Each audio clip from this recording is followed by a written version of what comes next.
Adolf Hitler का नाम सुनते ही जहन में क्या आता है? एक जालिम आमिर, एक जंगी मुजरिम और होलोकास्ट का जिम्मेदार। लेकिन तारीख के इन मशहूर औराक के पीछे एक बहुत गहरी और काफी पुरस्रार कहानी भी छुपी हुई है। एक ऐसी कहानी जो ताकत, सियासत और खुफिया उलूम के तारीख संगम पर खड़ी है। तो थर्ड राइश का सबसे खौफनाक राज आखिर था क्या? ये सिर्फ उनकी फौजी ताकत या सियासी जुल्म नहीं था, नहीं, बल्कि ये एक ऐसा अकीदा था जो उनके नज़रिए की जड़ों में बहुत गहराई तक बैठा हुआ था। माफूकुल फितरत चीज़ों पर यकीन और खुफिया उलूम की ताकत पर उनका भरोसा। देखिए, हिटलर का ये खुफिया जुनून कोई मामूली बात या सिर्फ एक सियासी चाल नहीं थी, बल्कि ये तो उसकी पूरी सोच, उसके नज़रिए की बुनियाद थी। उसने इन पुरस्रार अकायद को ताकत हासिल करने और लोगों के जहनों को कंट्रोल करने के लिए एक हथियार के तौर पर इस्तेमाल किया।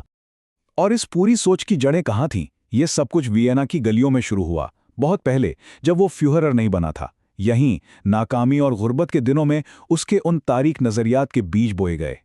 एक नौजवान जद्दोजहद करने वाले आर्टिस्ट के तौर पर हिटलर का ख्वाब था वियना की अकेडमी ऑफ फाइन आर्ट्स में दाखिला लेना, लेकिन उसे एक नहीं बल्कि 2 बार मुस्तरद कर दिया गया। इस नाकामी ने उसे गुर्बत में धकेल दिया।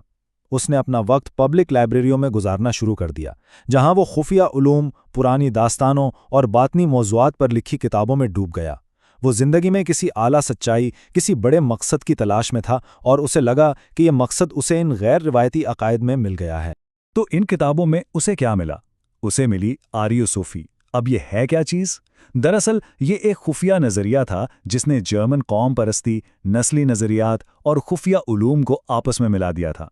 इसका बुनियादी अकीदा ये था कि आर्याई नस्ल एक आला, एक चुनी हुई कौम है जो दुनिया पर राज करने के लिए पैदा हुई है। गाइडो वैन लिस्ट जैसे मुफक्करीन ने एक ऐसी जाली तारीख गढ़ी जिसमें जर्मन अवाम को देवताओं की औलाद बताया गया, और हिटलर ने इस नज़रिए को दिलो जान से अपना लिया। मगर सिर्फ नज़रियात से तो काम नहीं चलता, उनको अमली जामा पहनाने के लिए एक प्लेटफॉर्म की ज़रूरत थी। हिटलर के लिए ये काम किया थूल सोसाइटी ने। ये एक खुफिया तंजीम थी जिसने आगे चलकर नाजी पार्टी का पूरा नज़रियाती ढांचा तैयार किया। थूल सोसाइटी के अकायद ने हिटलर को बिल्कुल वही कुछ दिया जिसकी उसे तलाश थी।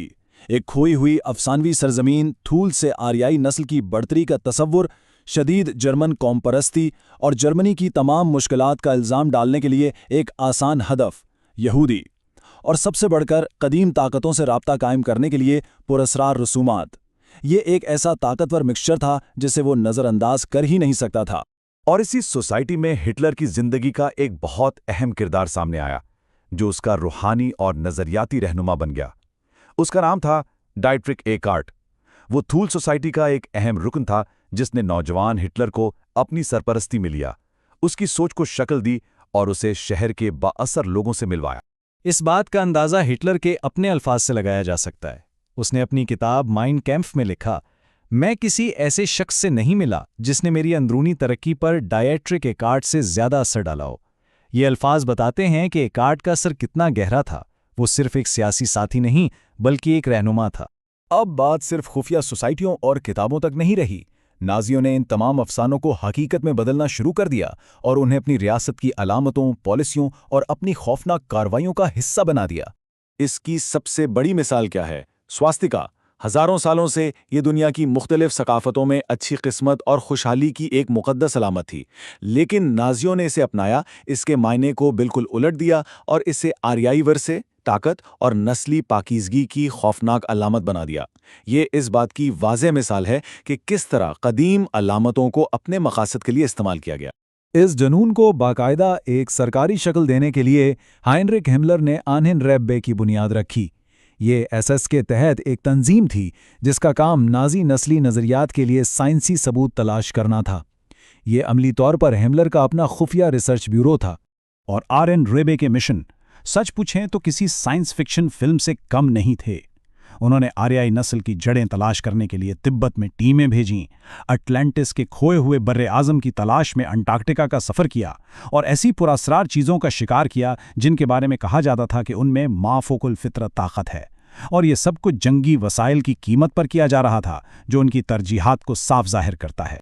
लेकिन इन तमाम चीज़ों में से एक चीज़ ऐसी थी जिस पर हिटलर को जुनून की हद तक यकीन था, तकदीर का नेज़ा। کہا جاتا ہے کہ یہ وہی نیزہ ہے جسے ایک رومی سپاہی نے صلیب پر عیسیٰ کے پہلو میں گھونپا تھا۔ ہٹلر کا ماننا تھا کہ جس کے پاس یہ نیزہ ہوگا وہ ناقابل شکست ہو جائے گا اور دنیا کی تقدیر کو کنٹرول کر سکے گا۔